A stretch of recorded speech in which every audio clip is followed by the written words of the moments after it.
அஸ்ஸலாமு அலைக்கும் வரஹ்மத்துல்லாஹி வபரகாத்துஹு. அல்லாஹ்வின் பாதையில் இன்றைக்கி ஒரு சிறிய நேர சிந்தனைக்காக குர்ஆனுடைய வழியில் நம்ம பார்க்கலாம்.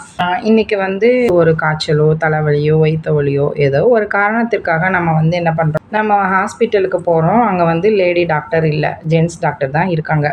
அப்போ நம்ம அவங்கக்கிட்ட அந்த ட்ரீட்மெண்ட்டை எடுத்துக்கலாமா எடுக்கக்கூடாதா அப்படிங்கிற சந்தேகம் நமக்குள்ளே நிறைய பேருக்கு இருக்கும்.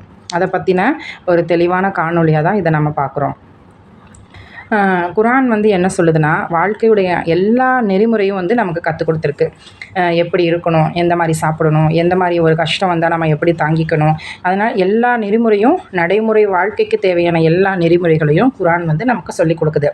அதே மாதிரி தான் இந்த ஒரு பேணுதல் எப்படி செய்யணும், நம்ம ஒரு ஆண் டாக்டர்கிட்ட ட்ரீட்மெண்ட் பார்க்கலாமா வேணாமா அப்படிங்கிற பேணுதல் நமக்குள்ளே எப்படி வரணும் அப்படிங்கிறது இந்த குர்ஆனுடைய வழியில் நமக்கு சொல்லி கொடுத்துருக்கு. குர்ஆன் பெண்களுக்கு ஒரு உயரிய அந்தஸ்து கொடுக்குது. எப்படின்னு பார்த்தீங்கன்னா, ஔரத்துங்கிற உடல் அமைப்பை ஔரத்துன்னு உடல் அமைப்பை சொல்லுது. அதே மாதிரி ஹயாங்கிற வெக்கத்தையும் சொல்லுது. சரிங்களா? அப்போ இதுக்கு ஒரு ஔரத்துங்கிற உடல் அமைப்புக்கும் ஹயாங்கிற வெக்கத்துக்கும் ஒரு மிகப்பெரிய அந்தஸ்து கொடுத்துருக்குதுன்னா, அதை நம்ம எப்படி பேணுதல் செய்யணும் அப்படின்னு தான் இங்கே நமக்கு சொல்லப்பட்டிருக்கு. ஒரு முறை நபி ஸல்லல்லாஹு அலைஹி வஸல்லம் அவங்க என்ன செய்கிறாங்கன்னா, உஹது போருக்கு போகிறாங்க. அப்போ நிறையா சஹாபா பெண்மணிகள் போவாங்க. அப்போ ருபையா பின்த் முஆவியா ரலியல்லாஹு அன்ஹா அவங்களும் இவங்க கூட போகிறாங்க. அப்போ நபி ஸல்லல்லாஹு அலைஹி வஸல்லம் என்ன சொல்கிறாங்கன்னா, இந்த முஆவியா பின்த் ரலியல்லாஹு அன்ஹுக்கு சொல்கிறாங்க, இங்கே போரில் யாருக்கெல்லாம் தண்ணி தேவைப்படுது, யாராவது காயம் அடைஞ்சாங்கன்னா அவங்களுக்கு மருத்துவ உதவி தேவைப்பட்டுச்சு, அல்லது அவங்க இறந்துட்டாங்க அப்படின்னா அவங்கள நபி ஸல்லல்லாஹு அலைஹி வஸல்லம் கிட்ட கொண்டு சேர்க்கக்கூடிய வேலையை அவங்களுக்கு கொடுத்தாங்க. அப்போ இதுலேருந்து நமக்கு என்ன தெரியுதுன்னா, ஒரு மாற்று பாலினம் மற்றவர்களுக்கு உதவி செய்யலாம், போர்க்கால அடிப்படையில் அவங்களுக்கு எல்லா தேவைகளையும் நிறைவேற்றி கொடுக்கலாம் அப்படிங்கிறது தெரியுது. அப்போ நம்ம என்னன்னா, நமக்கு போதுமான மருத்துவர் இல்லை, நம்ம போகக்கூடிய ஹாஸ்பிட்டலில் போதுமான மருத்துவர் இல்லை ஒரு நல்ல மருத்துவர் ஆண் மருத்துவராக தான் இருக்கிறாரு அப்படிங்கிற சுச்சுவேஷனில் நம்ம என்ன செய்யலாம்னா, இந்த ஆண் மருத்துவரை நம்ம பார்க்கலாம். இதுதான் நமக்கு சொல்லுது.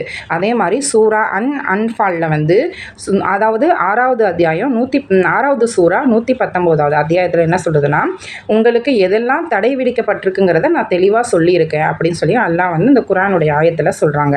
அதனால் இதை பற்றின விளக்கங்களை நம்ம நல்லபடியாக தெரிஞ்சுக்கணும்.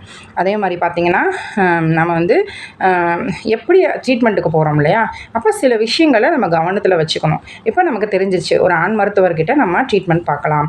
அவசர கால அடிப்படையிலோ அல்லது நமக்கு தேவை இருக்கும் பட்சத்தில், ஒரு நல்ல பெண் மருத்துவர் இல்லாத பட்சத்தில் ஒரு நல்ல ஆண் மருத்துவர் தான் நமக்கு கிடச்சிருக்காங்க அப்படிங்கிற ஒரு சூழ்நிலையில் நம்ம அவங்கக்கிட்ட ட்ரீட்மெண்ட் எடுக்கலாம்.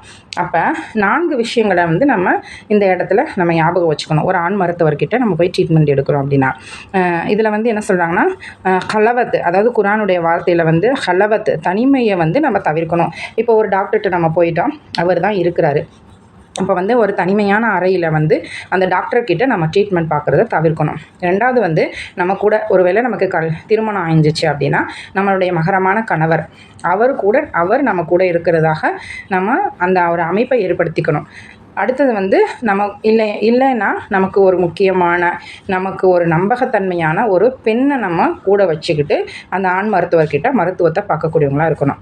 2வது என்னென்னா, நம்ம எங்கே நமக்கு நோயினுடைய தாக்கம் இருக்கோ அந்த பகுதியை மட்டும்தான் நம்ம அவர்கிட்ட காமிக்கணும். வேறு அவசியம் இல்லாத இடத்த தொடுறதோ பார்க்குறதோ அதை நம்ம அனுமதிக்கக்கூடாது. இந்த மாதிரி ஒரு பேணுதலோட நம்ம இஸ்லாம் கூறும் வழியில் இந்த ஆண் மருத்துவரை நம்ம அணுகுவது தப்பு கிடையாது அப்படிங்கிறது தான் இதன் வாயிலாக நம்ம பார்க்கக்கூடியவங்களாக இருக்கிறோம். ருஃபையா பின்த் முஆவியா ரலியல்லாஹு அன்ஹா அவர்களுக்கு நபி ஸல்லல்லாஹு அலைஹி வஸல்லம் ஒரு வழிமுறையை கற்றுக் கொடுத்துருக்காங்க. அதே மாதிரி குர்ஆனும் நமக்கு ஒரு வழிமுறையை சொல்லுது. ஒரு ஹதீஸின் வாயிலாகவும் ஒரு குர்ஆனுடைய வழிகாட்டுதல் வாயிலாகவும் இதை நம்ம தெரிஞ்சு கொள்ளக்கூடியவங்களாக இருக்கிறோம்.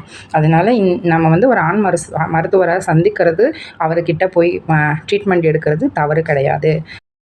அதனால தான் ஈமானுக்கு 70 கிளைகள் இருக்குது. அதில் ஒரு கிளை வெக்கம், ஹயான்னு சொல்லப்படுகிற வெக்கம் இருக்குது. அதனால் நம்ம இந்த பேணுதலோடு நம்ம ஆண் மருத்துவரை நம்ம போய் பார்த்து நமக்கு தேவையான ட்ரீட்மெண்ட்டை நம்ம செய்யக்கூடியவங்களாக இருக்கலாம். இன்ஷா அல்லாஹ். அஸ்ஸலாமு அலைக்கும் வரஹ்மத்துல்லாஹி வபரகாத்துஹு.